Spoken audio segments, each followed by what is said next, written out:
And welcome to the game week edition of the A to Z Sports Big Orange podcast. I am Charlie Burris. That is Zach Reagan. Wherever you listen throughout the world, we thank you so much for listening to us. Zach and I talk everything balls every week here on the Big Orange podcast. If that's something that you want to listen to regularly, go over to the A to Z Sports Podcast Network feed on Apple, Spotify. When you get there, rate, review, but most importantly, subscribe, because if you do subscribe, you won't miss our shows when we drop them on Mondays. And speaking of Mondays, it is the Monday of game week. Tennessee, Virginia is coming right up. And Mondays at 7 p.m. Eastern time, that is when we go live on YouTube, the A to Z Sports Nashville YouTube channel. Go subscribe, hit that notification bell there, and then you can come be a part of the show live, comment, hang out. We love responding to your comments. So go subscribe there and be a part of the show. It's a ton of fun. At Charlie_Burris, at Zach TNT, at A to Z Sports, A to Z Sports.com. For all the stuff that Zach writes in the social medias, let's get right down to business. Tennessee will face off against the Virginia Cavaliers at noon Eastern time, 11 local time in Nashville, Tennessee. On Saturday. Pretty excited about this. Honestly, this whole week, we got to get to Thursday. It's a little rainy today. It was overcast all day today. It was a little gloomy.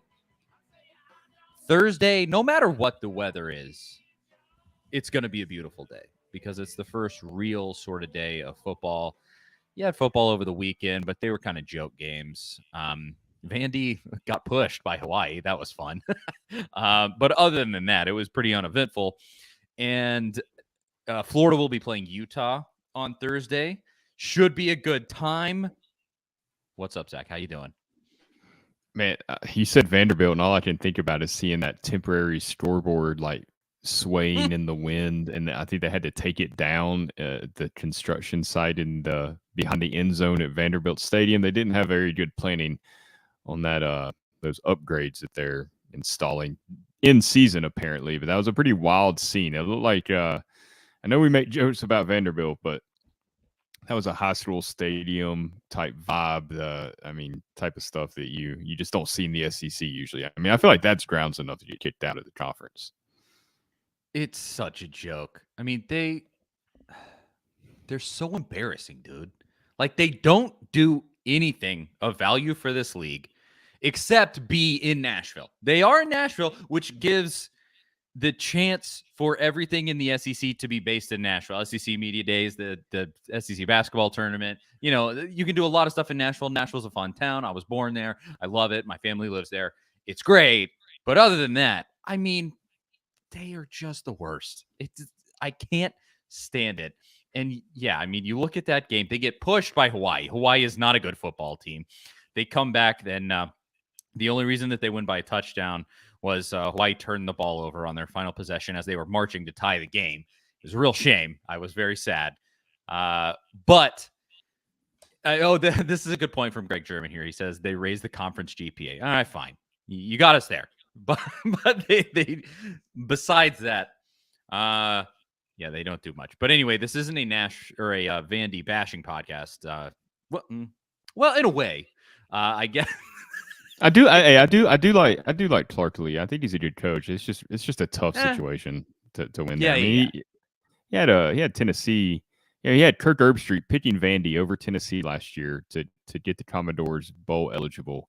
Obviously, didn't happen. Really? Tennessee put up like 56 points against Vandy and allowed 0. But he had some things. I mean, he knocked off they knocked off Florida last year. Was it Florida? They did. Yeah. So I mean, he did some things down there. It's not totally hating on the people at Vandy. It's just maybe the whole concept.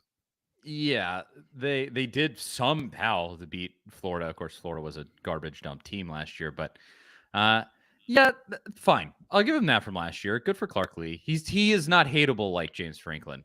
I will say that. But it's a little beside the point. We got a lot of great comments already Flowing in here, Mitch says it's football time in Tennessee. Doogie says, did we hear about Dobbs maybe starting? We are probably going to talk about that a little later in the show, depending on how long everything else goes. But yeah, Josh Dobbs probably going to be the starter for the Arizona Cardinals. Jeff says hurricane is on the way. He said that he lives in Florida. So Jeff, be safe. That's not great. I heard Florida might have to leave for Utah a little early because of that when they play Thursday night. Yeah, it looks like it's going to be pretty serious. So at least the current prediction. I was actually just looking at it right before we were coming on here. Doogie says I'm getting up at 7 a.m. on Saturday. Same. It's going to be tough to sleep before that one. JC says my 6-year-old is just pumped for this weekend. Well, JC, consider me in that same boat as your 6-year-old. I am super Great excited. time to be a 6-year-old. He got to miss all of the last decade and just gets to come right into some new glory years. That's the way to do it. Exactly. Oh, what a time. I mean, it was kind of like us as kids. You really think about it. I mean, when I was the Tennessee won the national championship when I was 8. And so, hey, sometimes you just get lucky like that. Raymond says, let's go Tennessee football. Justin, let's go Vols. Go Vols, baby. Let's get right to it. Obviously, we're going to preview this Virginia game, and we're going to do it right after I tell you about our first great sponsor, Rattle and Snap Tennessee Select Straight Whiskey. What goes better with a Tennessee sports victory than a great whiskey? And I'm talking specifically about Rattle and Snap Tennessee Select Straight Whiskey. Pollock Still Distillery has a Tennessee whiskey product line called Rattle and Snap. Named after a long-forgotten game of chance, Rattle and Snap is a whiskey for those who make their own luck. There's a 4-year and an 8-year version of Rattle and Snap. You can see the 4-year version right there in the corner of the YouTube video if you're watching. Had both. They're both incredible in cocktails or just neat in a glass. Go get your hands on some in stores across the state of Tennessee, but they're also sold in Kentucky, Indiana, and Mississippi. So run. Do not walk, and get yourself some Rattle and Snap Tennessee whiskey for those Tennessee Vols victories. They're coming right up. And follow them on Instagram at Rattle and Snap Whiskey. Cuban Missile says it feels like Christmas. Yes, it does. I'm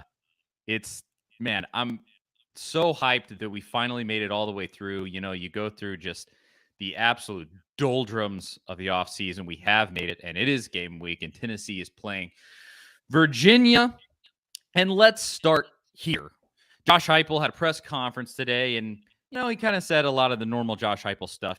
He's a big coach speak guy, but I think the main thing that people were interested in that came out of that Monday media session was the depth chart, and there was a lot of ors on the depth chart. This guy, or this guy, or this guy, or this guy, or this guy at a bunch of different positions. But I'll throw it to you quickly, Zach, just at an overview. What were some of your top of mind thoughts with the depth chart today? I think my first thought probably was similar to what a lot of people thought. When I saw the depth chart, the center position, obviously your attention goes there because Cooper Mays sounds like he's probably not going to play against Virginia. Josh Heupel, of course, didn't reveal that information, but talked about feeling really good about the offensive linemen that they have in the depth. Kind of points towards Cooper not playing, maybe not playing the first couple of games of the season. We'll just have to see, which means Ollie Lane going to be stepping up into that position as the starter. The depth chart has, Dane Davis, a tackle, listed as the backup center, basically, if Cooper's out going into that game. And that's concerning. You never know what could happen in the course of a game. If Ollie Lane goes down, he's a redshirt senior, so he's got a lot of experience, at least in this offense, being into the last 2 years. Davis does as well, but I mean, he played mostly right tackle, or left tackle last season, filling in at various times if he had to. So that to me was one of my biggest concerns. Everything else was pretty much what we expected. There weren't a lot of, unsettled things that we were kind of wondering about. It seems like the wide receivers, you had Square White and Dante Thornton as the or in the slot, which we kind of expected. It'll be interesting once the season starts to see how that wide receiver rotation really shakes out and who's on the field at the same time. But outside of that, really, that center position is where my eyes immediately went. Yeah, that one doesn't really scare me against Virginia. We might be, giving things away here by saying this, but not having the center with Virginia doesn't scare me too much. But if it goes into the Florida game, that is some serious stuff. Obviously, Cooper was listed as the starter at center with Ollie Lane behind, and yeah, that's tough. I wish there was more depth there because it is such an important position. But again, hopefully, we say this so much anytime the offensive line comes up. This offense is kind to the offensive line. It can paper over some shortcomings just because it's not a line that has to stand there and just be an absolute brick wall. And so hopefully that helps. Other than that, I mean, the other things on offense that I look at that come up are the rotation of wide receivers with, for the starters, it's Squirrel White, it's Brew McCoy, it's Ramel Keaton. Caleb Webb behind Ramel Keaton is kind of interesting. Chaz Nimrod behind Brew McCoy, and then Dante Thornton and Squirrel White are an or there. And what I do wonder is, does Heupel finally dip into a 4-man rotation? Because it's really just, we always talk about this with those wide receivers.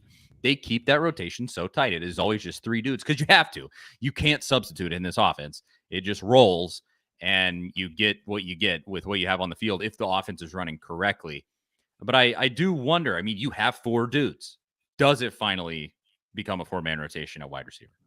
I mean, I don't know if it'll be a 4-man rotation. I'm really interested to see if Dante Thornton and Squirrel White end up on the field at the same time, because I think that's where you could really wreak some havoc. I mean, the whole point with Jalen Hyatt last season was a lot of those switch releases, trying to get him matched up on safeties so you can exploit those mismatches. If you've got, if you're splitting everybody out that wide and you've got Thornton and White on the field at the same time, it gives you, I mean, it seems to me at least, and I'm no, X's and O's guru, and certainly with this offense, don't know it the way Josh Heupel and his coaches do, but it would seem like that would make it a lot easier to generate those mismatches and to get kind of the looks you want, because if White and Thornton both have this elite speed and they're kind of interchangeable in that sense, I know they're very physically very different receivers, but speed-wise, they're similar. That seems like it's even more of an advantage for Tennessee's offense. And then it kind of becomes, okay, you playing Brew McCoy more, you playing Ramel Keaton over there more. I don't know if that's something that they'll do, but, if they stick with the three-man rotation, I don't know. I'm sure it'll probably vary drive to drive. That's what I'm expecting. Kind of whoever's hot maybe that day or whatever seems to be working with the offense. If they get into a rhythm, perhaps that's what we see. But it's a tough decision for Josh Heupel. The good thing is you can't really go wrong with any of your choices. Just Keaton and McCoy. I mean, Kamal hadn't pointed them out this week as the 2 receivers that have been hardest to guard in practices. So pretty high compliment from a guy that's been around a little bit.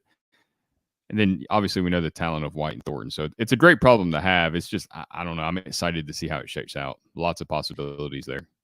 Yeah, I really am. And beyond that on offense, I think it's going unsaid that Tennessee has a pretty stacked running back room. Because obviously Jabari Small, Jalen Wright, I think by the end of the season, Jalen Wright's going to be your dude, if not right at the beginning. I think Jalen Wright, he just has more explosiveness. He's just more that guy overall. Good offseason too. Yeah, you heard that a lot. And, Jabari Small, obviously the stalwart veteran there and has been at Tennessee for forever. But Jalen Wright is higher ceiling. But you also have Cam Seldon, Dylan Sampson. You're hearing that Cam Seldon's going to be the kick returner, I believe. And so that's really interesting because you've heard how kind of dynamic he is as an athlete. And actually, on that note, JC in the comments says, why not use D. Williams more than kick returns? Because D. Williams was a returner last year.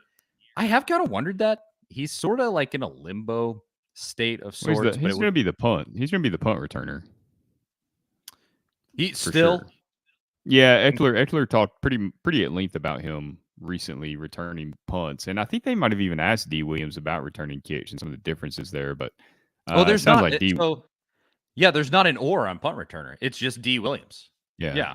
Because that's pretty much his job at this point. Yeah. Well, I think D had some injuries or was banged up. It seemed like at the end of the year when he really came on. Obviously, that return in the Vanderbilt game with the fun celebration that we saw, and which he said he's got some new celebrations cooked up for this season. Hopefully we get to see a few of those. But he's definitely going to be the guy back there at the punt returner. So you have that set up. I would like to see him get there a little bit more, but other than that, on defense, this is where I think it gets really interesting because you have question marks, but you have a bunch of depth that you haven't had in past years. I mean, at that Leo position, at that kind of, what would you call it, hybrid linebacker edge position, Roman Harrison, James Pierce, Josh Jacobs, Josh, what do you want to call him there? It's usually Caleb, Joshua, I think. Joshua, uh, Yeah. Joshua Jacobs. Yeah, I mean, there's already a Josh Jacobs who's pretty, And he he's went to done pretty Alabama, big. didn't he? I mean, that's Yeah, yeah. so it's definitely Joshua. Yeah, we got to stick with that then. And then Caleb Herring. I mean, that's a pretty powerful set of dudes right there if they can all play up to their potential. Amari I think Thomas, that's the Elijah thing Simmons. with that position. Go ahead. Before we go further with that, at the Leo edge rusher position, you have a lot of talent there, but you've got to have a guy like step up and just kind of be that dude. And we talked about this before.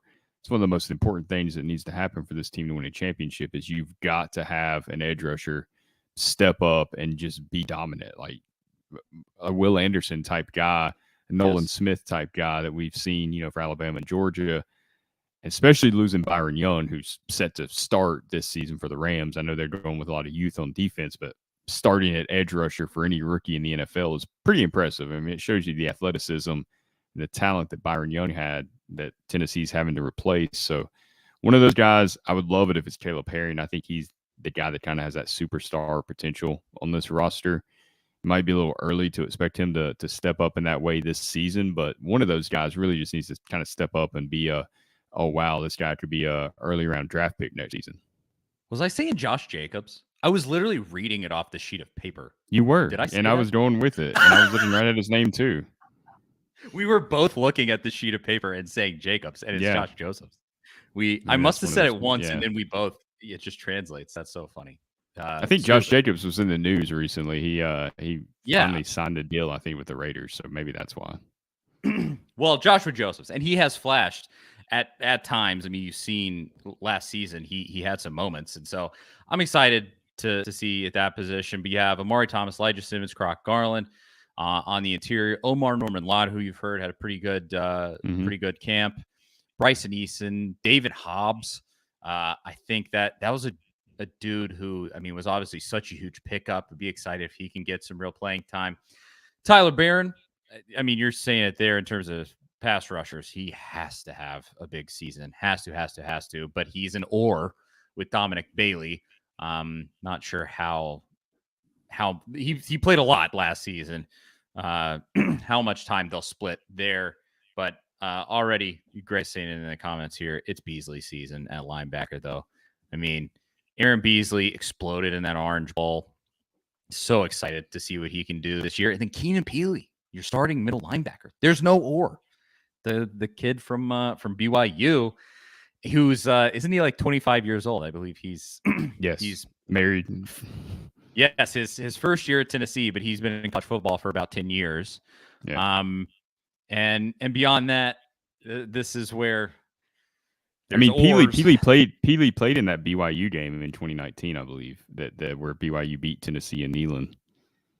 So that tells you how long. So he's been around that long, yeah. To have beaten Tennessee. I mean, we said that about Gabe Judy Lally. He had an interception with Vandy. He played for Vandy, and then had an interception against Tennessee. Then went to BYU. Then ended up at Tennessee. Interesting road for both of those guys. But regardless, at cornerback is where I think it's interesting. Kamal Haddon, Warren Burrell, who's coming back from injury, thankfully. And then Danico Slaughter, Gabe Judy, Lally, all of those are ors. I mean, I would assume Haddon and Slaughter are your starters. And I know so many Tennessee fans, you're feeling like, Haddon's got to get it together. I think somebody even said that in the comments over here. Yeah, JC says, I really hope Kamal Haddon plays better, less jawing this year. Agreed. But I think physically, I mean, he probably is your best guy there. And you just got to roll with it. I like the veteran presence of Gabe Judy Lally. Then Tamarian McDonald, Jalen McCullough, Wesley Walker for your other defensive back positions, safety. It's like I said, it's a lot more depth, and it's It's just probably the primary thing that I'm interested to see. The offense is still going to be pretty good, no matter how you slice it, unless Joe Milton implodes, is just a complete head case and flies off the rails, which I do not think is going to happen. You're going to have a pretty good offense. This defense, I feel like it's gotten hype. It's legitimately gotten hype, and that I'm kind of like, really? It was so bad at times last year, but it had its moments last year also. But that would be a game changer if the defense is as good as some people are thinking it might be after this camp. But we'll just have to see. Yeah, I mean, I think you're getting the hype because one, kind of the narrative about this defense all offseason is that they've kind of come together, they've bought in, whereas the offense kind of had those moments in 2021 going into 2022. Obviously, we heard it from Jalen Hyatt, even Ramon Keaton at times talking about the reasons he didn't transfer after 2021. It seems like the defense is kind of a year later going through that same kind of growth process. You've heard it from Tyler Barron and a lot of these defensive players that they know if they buy in, it's going to mean good things for their future in the NFL and in football in general. So I think that's part of the reason they got the hype, and then the depth that you mentioned. I mean, they haven't brought in a superstar transfer player. I mean, maybe I don't think you really consider Keenan Peely in that vein. It's more about the depth that they built along the defensive line, where you don't have a lot of names that are household names just yet. Hopefully they will be, but you can go line up against some of these tough SEC teams and hopefully still have some juice left late in the fourth quarter because you have these rotations. Linebacker depth was not something that existed at Tennessee a couple of years ago. I mean, Jeremy Banks, you can appreciate the passion that he played with on the field. I know he brought some off the field issues along with him, but he was never. I mean, that was a running back playing linebacker that never really learned how to play the position as far as coverage. I mean, obviously that was an issue for him a lot of the time. Now you got Aaron Beasley and Keenan Peely, two great linebackers that I talked about. Beasley coming on last year, what Peely's done, and he kind of came in here, took that job. There is no or. He's the undisputed starter there with Beasley. The depth. I mean, Arian Carter looks like a legit superstar, like he could be the next Gerard Mayo coming out of Tennessee. I mean, he's that type of talent, that type of intelligence, and that type of work ethic. And it's Elijah Herring, it's T-Lander. I mean, you've got Caleb Perry. You have plenty of depth there with the young guys. And then the secondary, like you said, too. I mean, there's some question marks about who will start, how will Kamal Hadden play, where does this secondary go after last year? Denico Slaughter playing cornerback full time finally. Does he settle into that role and just really take off? Jalen McCullough, is he the guy at safety, or do you go to some of that depth? Because sometimes, there's been questions about his speed back there.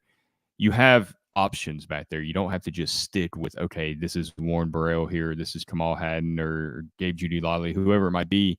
No, we've got other options here that we can kind of rotate in and see what works. I think that's why the hype's there, and I think it's a legit reason for the hype to be there. I think there's a lot of talent on this team that we saw at times last season and some of those performances against LSU, against Vanderbilt, against Clemson, where they really stepped up and played extremely well. Then they had those lapses, the inconsistency. South Carolina game, we know all about that. Parts of the Florida game in the second half, especially. If they can all get on the same page and play at that consistent high level, I do think there's reason for hype. I don't think they're going to be like a top 10 defense by any means. I think there's just teams that have more talent and they're more established. But if they can be a top 25 defense, I mean, watch out. And that's not that crazy. I think they were pretty close to top 40 in scoring defense last season. It was better than you would expect, considering what we saw in a couple of those games. Yeah, Jeff doesn't do this often, but he makes a great point here. He said USC's defense also got hyped too. USC's defense last year was flaming garbage. It was worse than Tennessee's. And yeah, a lot of people were coming in saying, "Oh, it's really improved. It's really improved." If you watch them on Saturday night, it was not improved. It was very, very bad. I mean, they played whatever joke team they played, Fresno State or whatever. I'm not sure. But that does, it just concerns me a little bit because I got to see it to believe it. I would put it that way with the defense. I'm excited because if it does get better, Greg says it here, we don't need a game-changing defense, just consistency and a step forward. Exactly. You take a step forward on defense, keep a similar offense, and it's all there for you to have, 10, 11 win season. But we'll see. Now, speaking of a 10 to 11 win season, Tennessee plays football on Saturday. That's the depth chart. And we can now actually talk about what's going to happen in this football game with Virginia. We predicted the full season last week. And I guess we can just say up front, we both think Tennessee's going to win this game. But how do we think it's actually going to go? I'll throw it to you here, Zach, to start off. In Nashville, Virginia, a team that took off, I don't remember how much time last season after that really terrific shooting that they had there at UVA. 2 or 3 games, I think. Yeah, it was the very end of the season because I remember they didn't play the Virginia Tech game. It was kind of a big deal. Obviously, the shooting was a huge deal, but it was a kind of big deal that they skipped that game because of that. Do they improve at all over last year? Because even before they ended their season, they were not very good. They lost their quarterback and different things. What do you think is going to happen on Saturday? Well, I mean, I think Tennessee's going to win pretty easily. I don't know if they'll cover the 28-point spread or not. It just depends how the second half goes and if Tennessee's got a lot of backups in. I think this is a game where I know Tennessee, they like to run the ball. I know the narratives about the passing. People that watch Tennessee know they run the ball a little more and they actually pass the ball, and that's kind of what makes the offense work. I think this is a game, though, where we're going to see them air it out a little bit. Virginia's got a pretty good defensive line. They bring back a lot of experience. Chico Bennett, I think, probably is not going to play as one of their better pass rushers, but they still have a pretty good defensive line. The secondary, though, they lost their 2 best cornerbacks. Anthony Johnson went to the New Orleans Saints. Fentrell Cypress transferred to Florida State. So there's 2 pretty good cornerbacks that you lost. They brought in some guys that transfer from Clemson, transfer from SMU. I don't think the transfer from SMU has played a lot of football, even though they're both older guys. Adjusting to a new scheme, obviously, you're breaking in new cornerbacks. Tony Elliott was on The Nation on WNML this weekend and pointed that out as a concern for him, breaking in new cornerbacks against this offense of Tennessee's. Good luck. If he's concerned about it, I'd say there's probably a good reason for Virginia fans to be concerned about it. It's not the team you want to break in new cornerbacks against at all. And, I think they're going to air it out and have some success there. They'll run the ball just like they always do, but I think they'll have a little more trouble in that area than in the passing game. And offensively, breaking in a new quarterback, his first start, he's come from Monmouth. Hasn't really played in front of a big crowd before. I think we mentioned it, that the biggest crowd he played in front of before was like 21,000. So even though the game's not at Neyland, it's in Nashville, it's still going to be a lot of Tennessee fans there. At least triple what he's played in front of before. How do your nerves handle that as a first-time starter for Virginia? Their offensive line has some question marks too. I don't think they've settled on a offensive line rotation, so they're trying to figure that out again. You really don't want to have to figure that out against an SEC team, especially an SEC team that has a defensive line with quite a bit of depth.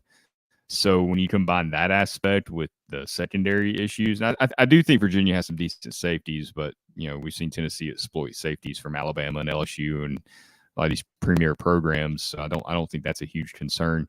You add all that together, it is the recipe for a blowout. And obviously you have to go out there and execute, and you have to walk in there like you're playing Georgia with that type of intensity to make sure you don't leave any points out there and you don't let Virginia hang around in this game. But if they execute and go in with the right mindset, I mean, it should be a blowout. It definitely should be.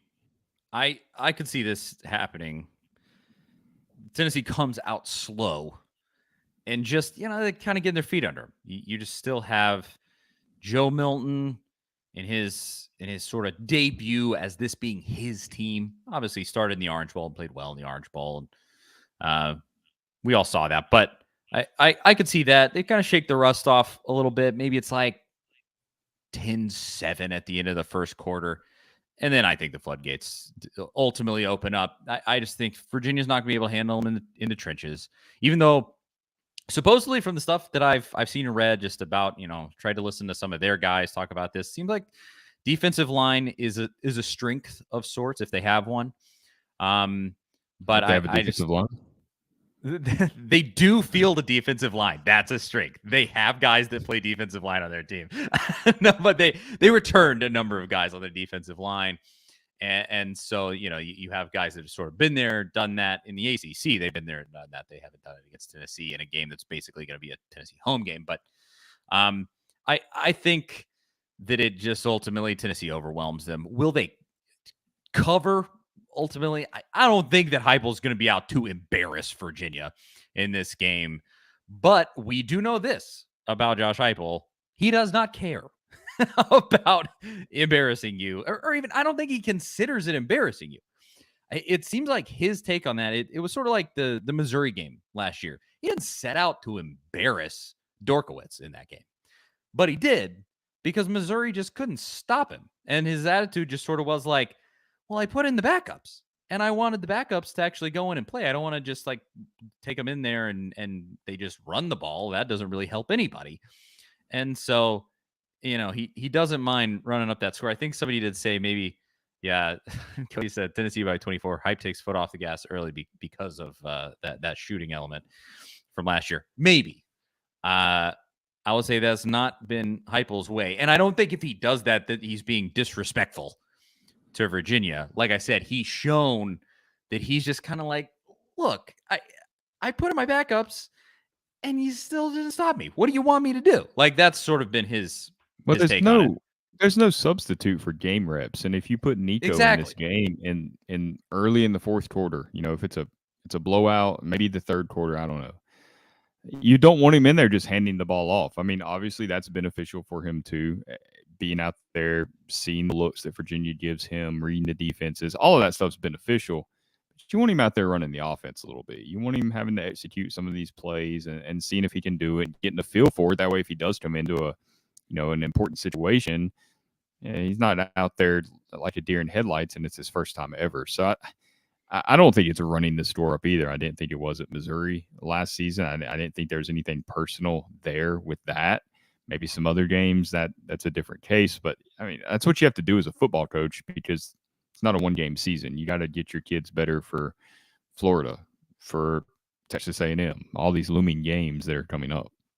Exactly. And I think if the opportunity presents itself in this game to put in backups like Nico, I think Heupel will absolutely do it. I think he knows that if, per se, Milton gets hurt in that Florida game, he needs his dude to have reps under his belt if he can. But I'm not sure it's going to be that much of a blowout. I mean, yeah, the line is 28.5, which is crazy. 28.5 against an ACC team. But, and that's why I say, like, well, they cover, like, 29 points is huge. More than 4 touchdowns and at least a field goal. Like, whew, that is blowout city. It's 100% possible, and I think there's even, in some sense, it might be likely. But I'm not sure exactly how I feel about it. Obviously, we will give our final score prediction here. But I do think there's a chance that Virginia scores some because Tennessee's defense, kind of like I could see with its offense, maybe a little bit rusty, getting their legs under them. And they have Musket. Tony Musket is their new quarterback. He put up some pretty gaudy numbers, but in FCS play before he transferred to Virginia this year, he put up some pretty nice numbers. Playing against FCS teams is a pretty different animal from playing against SEC dudes in your first game ever at that level. But all things considered, I think Virginia could score a little. Maybe their defense, like Greg says here, we will test out our O-line and running backs in the trenches if the D-line is their quote-unquote strength. True, and I hope that does happen because I do want to see what, like, Ollie Lane is made of. And some of those dudes on offensive line, Andre Carrick, however you say it, at that left guard position. He was listed as an or there, wasn't he? It was an or. I mean, which is good to see because he kind of started a little slow when he first transferred in, which is to be expected. No shade at him. I always wonder when somebody is listed at the top, they're probably going to be the starter. And then, there he has Jackson Lampley listed behind. I believe Ollie Lane would be in as needed because he's going to be playing center. But and maybe they switch that around and, maybe Tennessee gets up Dane Davis plays center as it's listed there. They did. I don't know which depth chart you're looking at there, but they did go back, I believe, and add Addison Nichols as the backup at right guard. I think that was something they added in after they had released the depth chart. I guess that was a oversight. Yeah, he's not listed on the one that I'm looking at. This was from the guy from Rocky Top Insider posted this one. Yeah, it was later in the afternoon whenever they I just issued a correction. But yeah, Spraggins, Crawford, or Dane Davis at right tackle. Although, sorry, Jeremiah Crawford or Dane Davis at right tackle. It was interesting they left Mitzi over there as the backup at left tackle on the depth chart. Yeah. I was expecting to see his name at right tackle with Campbell kind of pretty much just holding that down, left tackle. I hope that this is not a cakewalk. I don't want it to be a cakewalk necessarily, because I think those dudes do need to get tested some, but tested like to a point. Not tested to where Tennessee could get beat, but like tested a little bit and actually not stretch. Tested like the Pittsburgh game last year. That was a little too close for comfort. Yeah, let's not test it like that where we go into overtime. Please and thank you, but let's do get those guys some actually really valuable reps, because they're going to need them going into that Florida game, because Lord knows, like, injuries happen. Hopefully Cooper is back at that point from whatever abdominal thing that is happening there. And just let everybody get their time in and have a good time. And I think Tennessee will win this one.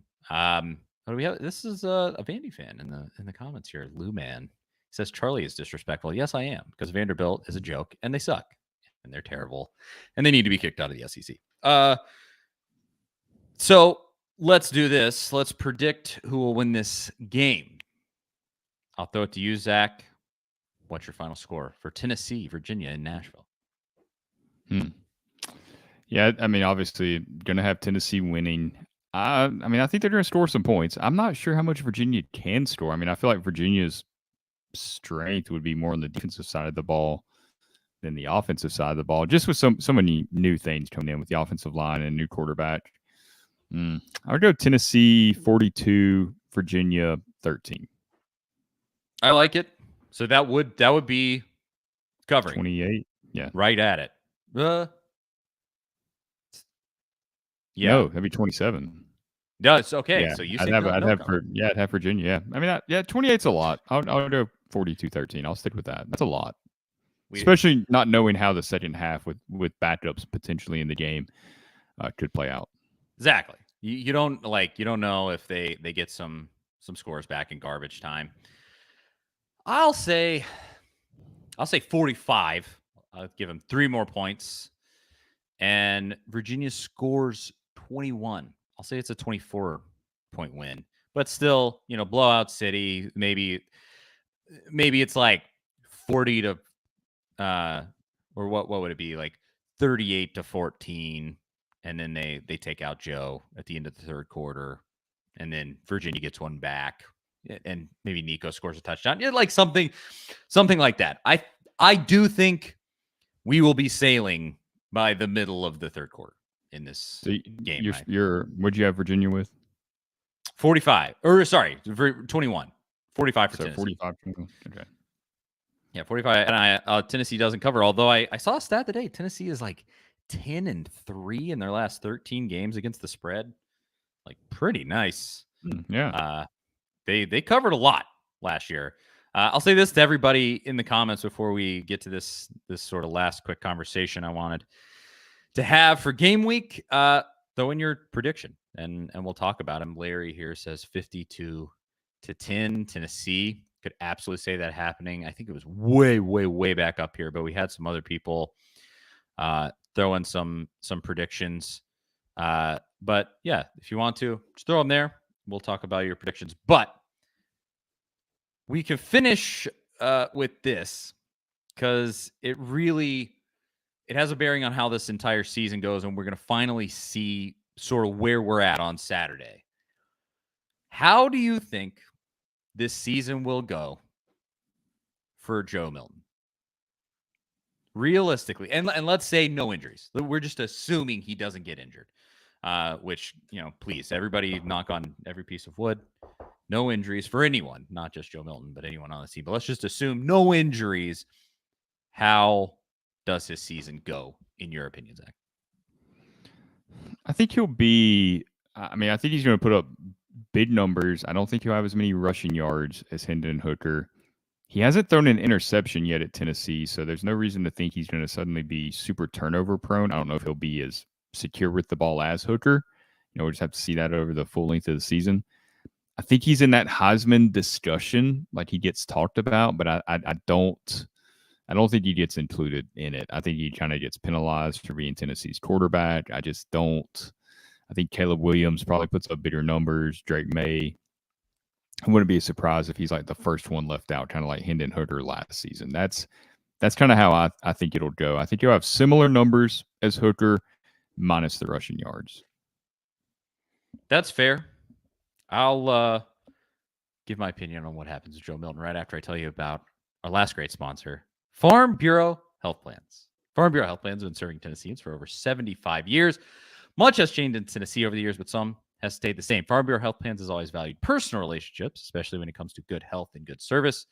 Plan on Farm Bureau for health, dental, and vision. For better coverage, better rates, and better service, go to fbhp.com/ATOZ or walk into one of their 200-plus locations across the state. That is fbhp.com/ATOZ, A to Z.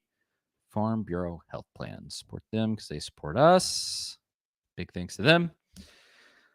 So I have flopped all around on how I think this is going to go for Joe Milton because his ceiling is the Heisman. His ceiling is he has the build of Cam Newton and probably more arm strength than Cam Newton. And then his floor is, I think, what we've seen. He can just overthrow a lot and he can flounder around and he can be a head case and it just doesn't connect. Now, what have we seen most recently?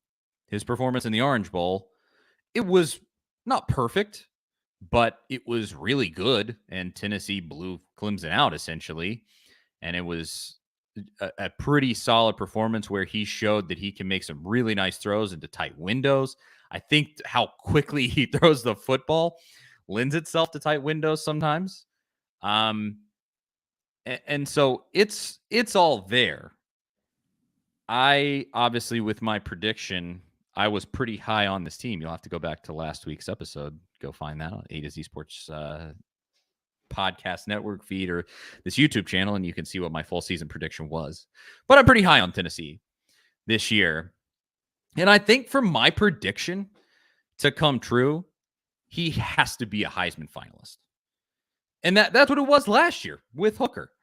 He had to play, and he did play at a Heisman finalist level. The only reason he was not a Heisman finalist and potentially even win the Heisman, I actually think if he finishes out the season, he probably does win the Heisman. Even with the loss to South Carolina, I think he actually would have ended up winning it.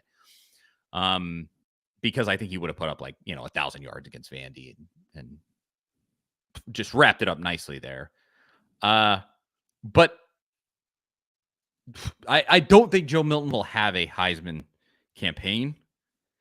But I think it's going to be right there. He's going to be one of the best quarterbacks in America. He's potentially going to be the best quarterback in the SEC. It's going to be, KJ Jefferson, the kid at LSU. It's going to be competitive for sure. I think there's a pretty decent quarterback class coming up, at least for college football standards. Maybe not for NFL standards, but for college football standards, pretty nice quarterback class coming up. Obviously, Caleb Williams returning. And you saw it, maybe kid at Notre Dame. He had a really nice game against Navy. What's his name? Why am I Sam Hartman? Sam Hartman. I was thinking Sam Howell. It's not Sam Howell. Sam Hartman.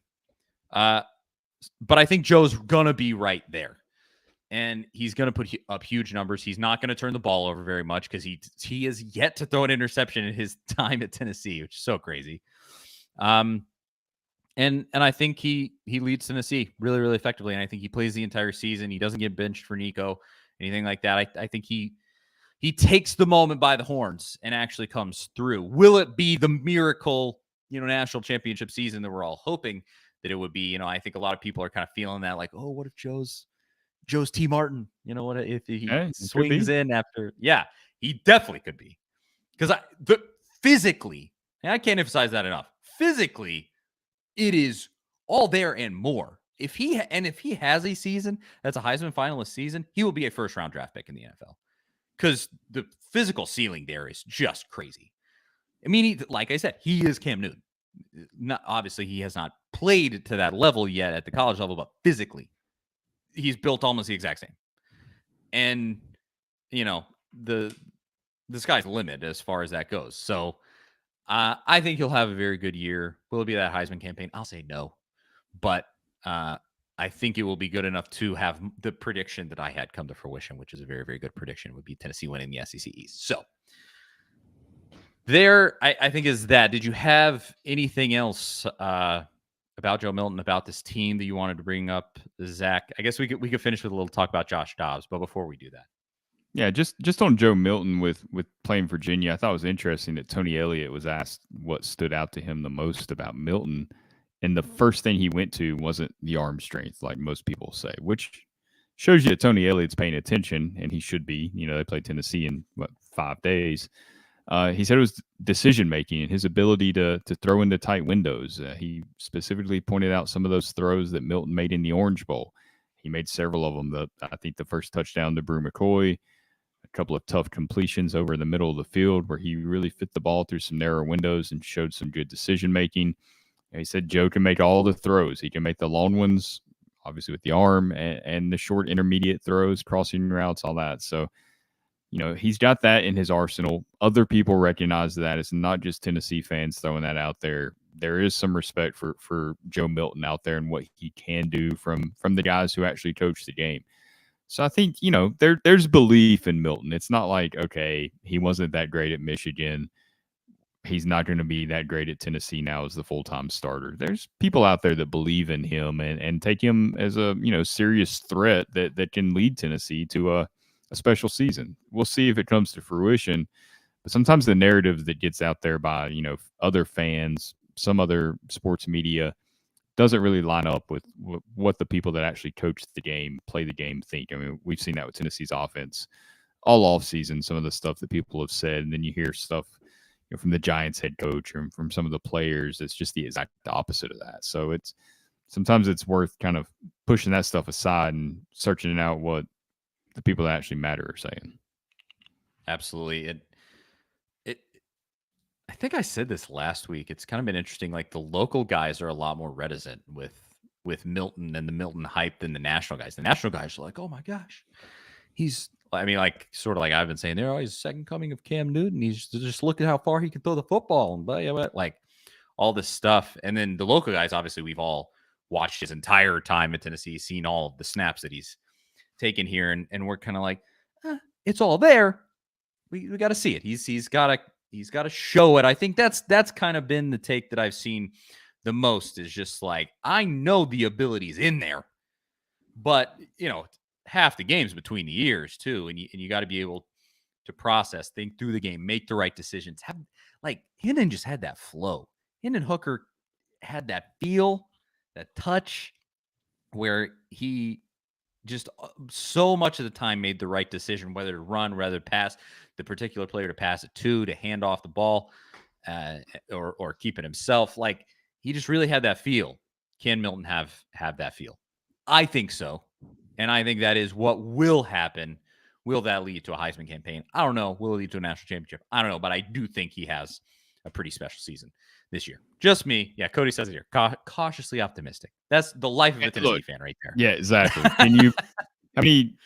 Tennessee quarterbacks have been hyped and not really been able to deliver on that hype. I mean, Josh Dobbs was one of the few that was kind of like the backup that came out of kind of nowhere. I mean, you remember when he signed, like, who's this guy? But everybody's pointing to Nate Peterman. Everybody's, pointing to Riley Ferguson at one time before he left the program. There were other options there before you got to Josh Dobbs. And then you got your Jarrett Garantanos and some of these hype guys that didn't really pan out. So, I can understand the hesitation, the wait and see mode. I think that's more than fair. Absolutely. We shall see. Noon on Saturday, we'll be there. And specifically, I should have probably been advertising this during the entire show. Myself, Jonathan Crompton of Tennessee quarterback fame, the 2009 quarterback for the Tennessee Volunteers. We host a game day show together. Me and him, it will be at halftime.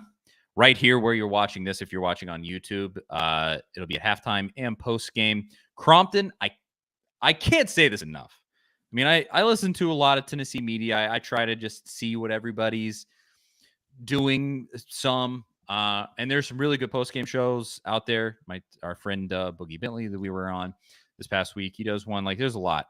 But I will say, if you want analysis of this Josh Heupel offense, there is no one better than Jonathan Crompton. This man obviously was a quarterback at the University of Tennessee, and it's huge, but he also is a head coach of a high school football team, and he was the offensive coordinator before, and he ran a sort of approximation of the Josh Heupel offense with his high school team, and his breakdowns are absolutely fascinating. They are in-depth, and they are excellent, and so seriously, I'm super biased as it is my show, but no, seriously, halftime, post-game of every single Tennessee football game this season with me and Jonathan Crompton.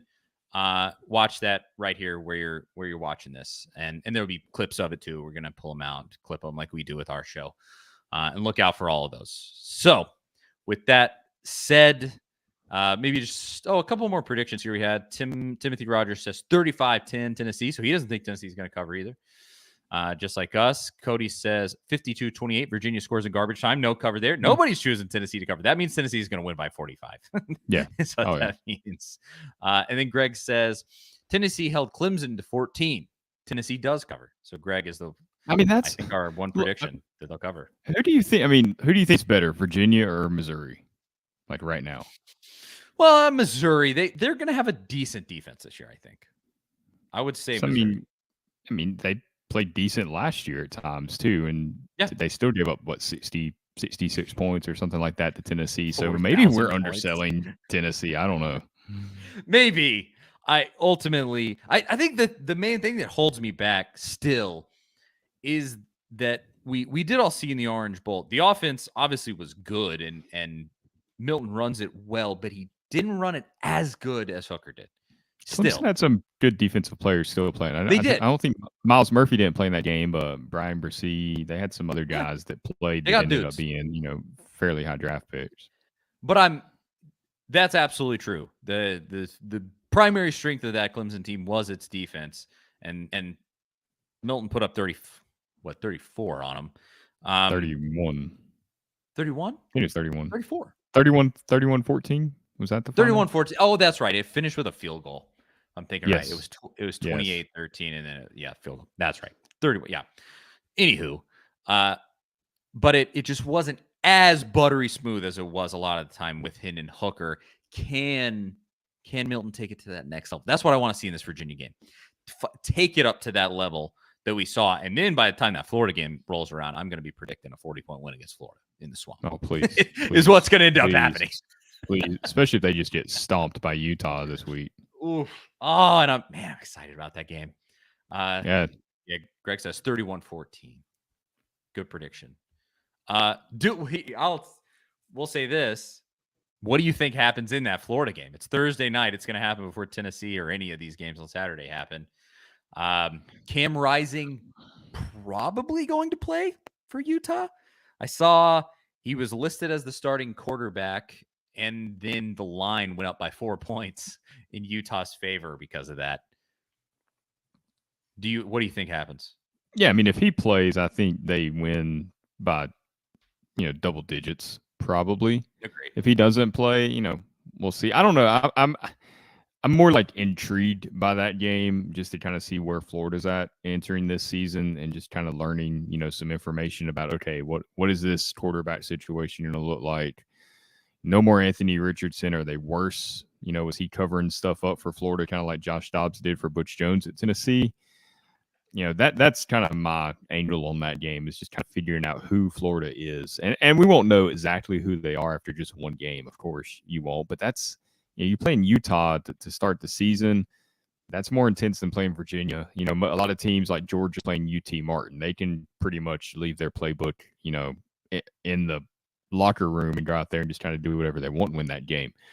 Florida, they don't get that luxury. They're going to have to play their game to go out there and to try to win that game. Like they won't be able to hold anything back. So we'll try to get to see what they're about, and then we can kind of judge from there how that Tennessee-Florida game will go in a few weeks. I really want to see if Florida can score it, and just really how Graham Mertz plays, because so many people have just clowned on them having to start Graham Mertz, and it always, obviously, as a scarred lifetime Tennessee fan, a crappy Florida quarterback is guaranteed to play like a Heisman winner against Tennessee. I'm not talking junk about any Florida quarterback because I know how that goes. We've seen it in person multiple times. Yeah. So no, I'm not going down that road. I don't think a single one of those Florida quarterbacks over the last 12 years has done anything in the NFL, yet they managed to, look like all world players against Tennessee. Every damn time. That's how it goes. Another prediction. I'm not sure exactly how you say that name, but they said 48-10, Vols by 50. Well, that's actually Vols by 38. 38. Yeah. Close to 50, but not quite. Although Greg, 31-14 was not Greg's prediction. He was correcting what we were saying was the score of the Orange Bowl. Oh yeah, because we said 31-13, didn't we? 31-14. We're all around it. I literally read Josh Joseph's. Let me just say this. I read Josh Joseph's name earlier with my own two eyes, looking at a sheet of paper, and I said out loud Josh Jacobs. So I co-signed on it. Exactly. So, this is who you're dealing with. About Alabama players and the Raiders and all kinds of stuff that was not relevant. Yeah. Oh, it's they said Felicia. That's how you read that name. Interesting way to spell Felicia there. Anywho, that is pretty much it. I guess we can mention Josh Dobbs is going to be the starter, potentially going to be the starter. He has to beat out a rookie 5th-round pick. I would hope he's going to be the starter. And the Arizona offensive coordinator he worked with in Cleveland at one point, so they know each other. That's why I think they wanted to sign him. I don't know why he re-signed with Cleveland. Maybe because his boy Cedric Tillman was up there and he wanted to go hang out with him a little bit more, and John Kelly. I don't know. That would have been a pretty sweet connection. No lie. Josh Dobbs to Tillman, but he goes to Arizona. I said it when he played in the de facto playoff game for the Titans. I mean, it was a play-in game for the playoffs against the Jags. When he played in that game, if he had a better offensive coordinator, he would have gotten the Titans to the playoffs. It just needs a boost. It needs somebody who is not a complete moron like Todd Downing calling some plays, who actually plays to Josh Dobbs' strengths. And I think he could actually be a pretty decent quarterback. Is he going to be like a Super Bowl winner? I don't know. I think he's an absolute genius who's pretty athletic and, really has. Yeah. I mean, he's not going to be a Super Bowl winner in Arizona. Nobody's going to be a Super Bowl winner. Oh, that's true. Nobody will win a Super Bowl in Arizona. But could he find himself an actual starting spot? Maybe like a little Ryan Fitzpatrick type of deal? Hey, maybe. Yeah, maybe. I mean, he's never really had a shot until last season. And that was, like you said, he wasn't in a good position for success last season with the Titans. And he still did pretty well. Absolutely. Now that's a show. Thank you to everybody who watched or listened, however you might take in this show. Timothy, Greg, Felicia with the weird name there on YouTube. Let's see, Cody, Larry, even Lou, man, even though he hates us because he's a Vandy fan, he did watch. Obviously, Big Ten Jeff, Jason, everybody, Jordan. This was a prediction from Jordan. He said Virginia covers in garbage time, win by 4 scores. I think that's essentially what I predicted. But thank you so much for everybody who watched. JC, another, we really appreciate it. Corey, we couldn't do the show without you. Seriously, you're the reason that we're able to do it week in and week out. So seriously, thank you for watching. That has been another show. We will be back next week. But before then, obviously, the Tennessee football game, myself, Jonathan Crompton, at halftime, at the post game, we will hopefully be drinking Rattle and Snap Tennessee Select Straight Whiskey after that win, having a few sips there and talking ball with former Tennessee quarterback Jonathan Crompton. So come here to this YouTube page to watch us at halftime and the post-game show, and you will not regret it. But thanks again for watching. I think that's it. We will talk to y'all next week. See you guys later.